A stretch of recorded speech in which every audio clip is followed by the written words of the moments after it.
नमस्कार दोस्तों, स्वागत है आपका फिर से मेरे यूट्यूब चैनल पे, जहाँ पे हम लोग डिस्कस करेंगे मार्केट ने आज कैसे काम किया, हमारे क्या प्लान थे आज के मार्केट के लिए, मार्केट कल के दिन कैसे काम कर सकता है और कल के दिन हम लोग मार्केट को कैसे अप्रोच कर सकते हैं। सबसे पहले आ जाता हूँ मैं हमारे डिस्कशन पे। हमारे डिस्कशन क्या थे आज के मार्केट के लिए? बड़े साफ डिस्कशन थे हमारे।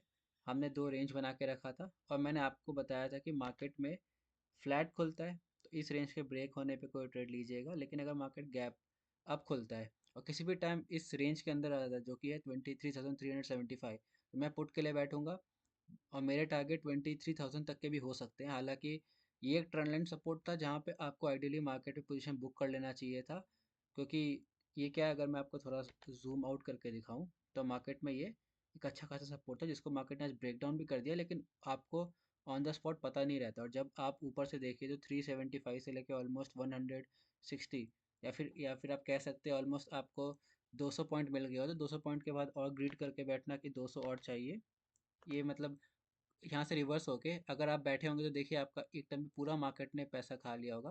उसके बाद हालांकि नीचे गया है मार्केट, लेकिन आज बहुत वॉलेटाइल था। ऐसे वॉलेटाइल दिन पे अगर आपका एसएल जाता है या फिर आपका लॉस होता है तो कोई बहुत दुख होने वाली बात नहीं है, क्योंकि इतने वॉलेटाइल दिन तो मार्केट में आपका एसएल रहेगा, जाता ही है। लेकिन देखना होता है कि आप में जो सिस्टम में ट्रेड था या फिर आपका जो सेटअप था उसके अकॉर्डिंग आपने ट्रेड किया कि नहीं किया। मैं हमेशा आपको बोलता हूँ कि एक दिन में एक ट्रेड लीजिए और वन कोच वन अप्रोच, एक इंसान को या फिर एक सिस्टम को फॉलो कीजिए, उसको कम्प्लीटली फॉलो कीजिए। दो तीन जगह जाके आप सुनिएगा तो हो सकता है बहुत लोगों ने आपको बोला कि गैप अप खोले तो मार्केट में यहाँ सपोर्ट ढूंढेगा, यहाँ सपोर्ट ढूंढेगा, यहाँ सपोर्ट ढूंढेगा, हर जगह सपोर्ट ढूंढेगा। और किसी और ने बोला हो कि मार्केट में अगर ऊपर खोले और 375 को ब्रेक कर दे तो पुट का ट्रेड हो सकता है, तो इस केस में क्या होता है कि आप के दिमाग में दो चीज़ें चलेगी, यहाँ पे कॉल लूँ, यहाँ पे आप पुट लूँ, यहाँ पे आप कॉल लूँ, यहाँ पे आप कॉल लूँ। किसी ने ये बोला कि स्टैंड लाइन पे कॉल लेना। तो इस केसेस में होता है क्या है, आपको समझ में नहीं आता कि फॉलो किसको करना है। आपके दिमाग में तीन चार चीज़ें बैठ रही होती है। जब मार्केट यहाँ पे आया तो देखिए एक हैमर बनाया था आपको इनवाइट करने के लिए। इसलिए बनाया था कि जो लोग यहाँ पे कॉल लेना चाहते हैं ना, पूरा डिस्कशन जिन्होंने कॉल का सोचा होगा उनका ऐसे लेने के लिए।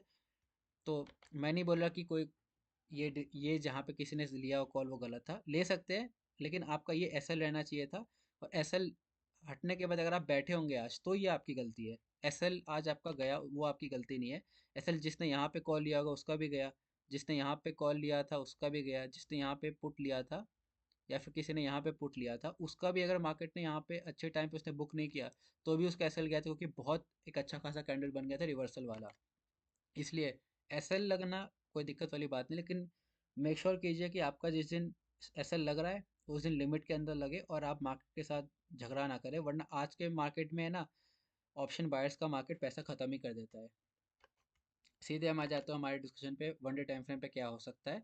मेरे लिए आज के मार्केट में सबसे परफेक्ट क्या था कि देखिए डिस्कशन तो हमारा था कि ये ब्रेक होगा तो ये एंट्री होगी। एसएल थोड़ा बड़ा होता है आज आपका, ऑलमोस्ट 40-50 पॉइंट्स का, तो कम क्वांटिटी से आप ट्रेड कर सकते थे।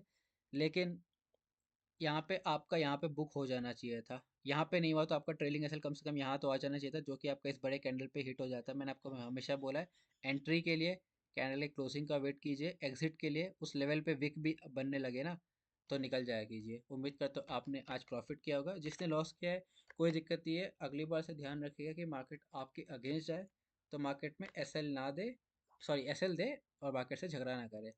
वन डे टाइम फ्रेम पे देखिए, मेरे को जो उम्मीद थी कि मार्केट में आ सकता है रेजिस्टेंस, वो मेरे को उम्मीद है कि 23,600 या 700 के आसपास रेजिस्टेंस लेगा, लेकिन मार्केट ने ऐसा लग रहा है कि बहुत पहली रेजिस्टेंस ले लिया और इन कैंडलों का भी ब्रेक कर दिया है।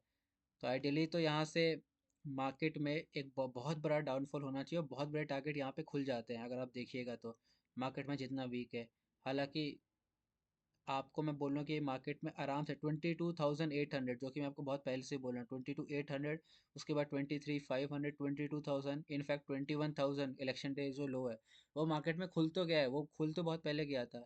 लेकिन मेरे को उम्मीद थी कि मार्केट एक बार 23,600 700 को टेस्ट करने आएगा। पर इस बड़े कैंडल के बाद अगर कल के लो को मार्केट ब्रेक कर दे तो आपको 200-300 पॉइंट आराम से देखने को मिल सकता है और कोई मार्केट को दिक्कत नहीं होगी एक और मूवमेंट देने में। आज खुद मार्केट ऑलमोस्ट 1.4% गिर गया था, तो कोई दिक्कत नहीं होगी मार्केट को कल भी 2% गिरने में अगर मार्केट फ्लैट खुलता है। जो लॉन्ग टर्म पे मार्केट में ट्रेडिंग करते हैं वो ट्रेड कर सकते हैं। हालांकि मेरे लिए तो वही रेंज था 23,600 700 पे पुट लेने का। अब मार्केट में अब थोड़ा रिस्की हो गया है, देखिए इस कॉल का जो कोई पोजीशन बनता नहीं, अगर मैं कल का डिस्कशन चालू कर दूँ 5 मिनट के टाइम फ्रेम पे, कॉल का कोई भी डिस्कशन मेरे को दिखाई नहीं दे रहा है, क्योंकि मार्केट में देखिए ये एक रेजिस्टेंस जोन है। अगर आप देखिएगा मार्केट में 23,150 पहले सपोर्ट था, अब सपोर्ट ब्रेक होकर रेजिस्टेंस बन गया है ये।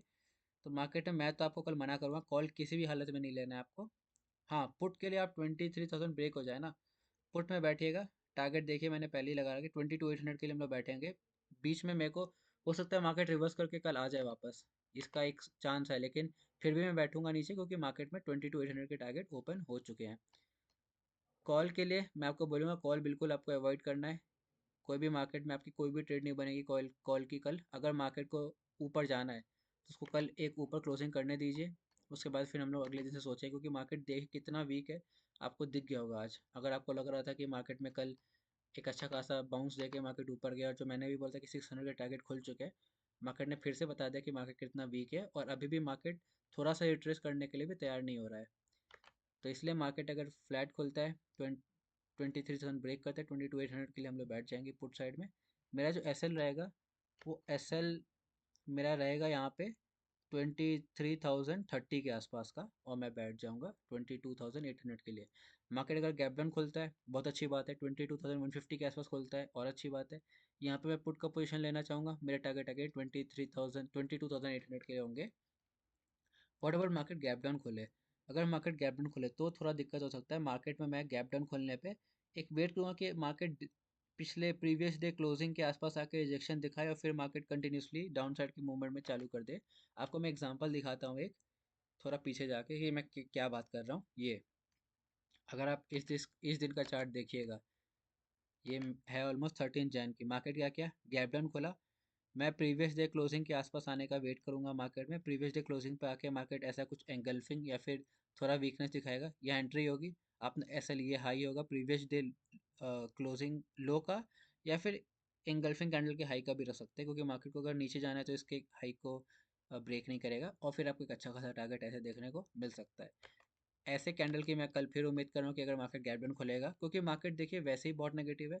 बहुत नेगेटिव मार्केट में गैप डाउन खुलना बताता है कि मार्केट में कितना नेगेटिविटी बहुत ज़्यादा है। गैप अप खुलना या गैप फ्लैट खुलना, कल कोई भी कंडीशन है मार्केट खुले, मेरा पुट का ही ट्रेड बनेगा। कॉल के ट्रेड के लिए एक ही कंडीशन है, मार्केट कल ऊपर आके यहीं कहीं क्लोजिंग दे दे, तो फिर मैं अगले दिन से कॉल के लिए तैयार हूँ, क्योंकि मार्केट में अभी कॉल का ट्रेड का कोई चांस नहीं है।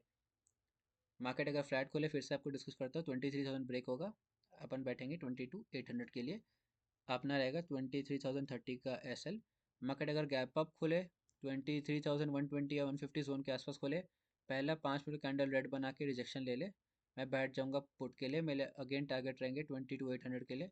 गैप डाउन खोले, गैप डाउन यहाँ पे खोल रहा है 23,000 के नीचे, तो मैं वेट करूंगा मार्केट में कि थोड़ा रिट्रेस करके प्रीवियस डे लो के आसपास एक रिजेक्शन ले ले, और फिर पुट का ट्रेड लूंगा मैं।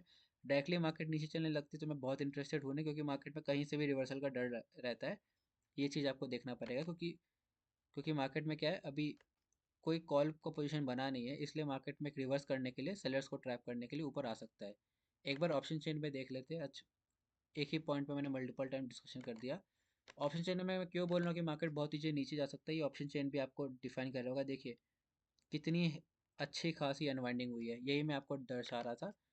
ये देखिए इन द मनी तो, आउट ऑफ द मनी तो हुई है, जो कि बहुत स्वाभाविक सी बात है, मार्केट इतना नीचे गया है। लेकिन जो इन द मनी है ना, इन द मनी में भी अच्छी खासी राइटिंग हुई है। और अगर आप कॉल साइड देखेगा तो कॉल साइड किसी ने आउट ऑफ द मनी जाके बहुत ज़्यादा एग्रेसिव होके राइटिंग भी नहीं की, इसका मतलब अनवाइंडिंग के चांस भी बहुत कम है। इसलिए मैं बोल रहा हूँ कि मार्केट को एक दिन ऊपर क्लोज होने दीजिए, तभी आपको कोई पॉसिबल चांसेस मिलेंगे अगले दिन ऊपर जाने के। इसलिए बोल रहा हूँ 23,000 अगर ब्रेक होगा यहाँ पे, तो प्रेशर पड़ेगा यहाँ पे जो अभी भी राइट पोजीशन ओपन है, जिसके कारण आपको 22,800 तक आराम से मिल सकता है टारगेट। 22,800 पे ही थोड़ी अच्छी खासी मेरे को राइटिंग दिख भी रही है यहाँ पे। ऊपर के लिए तो मैं डिस्कशन भी नहीं किया, और मैं मना भी करूँगा। मार्केट में हो सकता है कल ऊपर चले भी जाए, लेकिन फिर भी मार्केट में जितना वीकनेस है, ऊपर का सोचना अभी बहुत मुश्किल है। आपको मार्केट ने आज दिखा दिया कि मार्केट जब भी ऊपर जा रहा है, कोई ना कोई तैयार है मार्केट में सेलिंग करने के लिए, और अब मार्केट बन भी गया है, वैसा ही बन भी गया। अगर आप देखिएगा, एक टाइम था जब मार्केट नीचे जाता था, एब्जॉर्व कर लेते थे बायर्स, अब ऊपर जाता था। अब अपोजिट है, अब मार्केट में हर बाउंस पे सेलर आना चाहते हैं। यही होता है एक बुल मार्केट को बियर मार्केट में, यही अंतर होता है। जब मार्केट नीचे जाता है ना बुल मार्केट में, तो जो लोग खरीदना चाहते थे और पहले खरीद नहीं पाए, वो वेट करते हैं अच्छे प्राइस का खरीदने के लिए। लेकिन बियर मार्केट में जैसे ही मार्केट ऊपर जाता है, जो बियर होते हैं जो पहले बेच नहीं पाए, वो अच्छे प्राइस का वेट करते हैं और फिर मार्केट को पटक देते हैं। मार्केट में देखिए पहले उन्होंने ऊपर लेके आया और फिर मार्केट को फिर नीचे लेके आ गए। और 22,800 के 23,000 के ब्रेक होने के बाद 22,800 तक हमको आराम से टारगेट मिल सकता है, चाहे मार्केट फ्लैट खुले, गैप अप खुले, या फिर गैप डाउन खोल के प्रीवियस डे क्लोजिंग के नीचे जो प्रीवियस डे लो है उसका एक रिजेक्शन ले ले। आज के डिस्कशन में इतना ही। Thank you so much.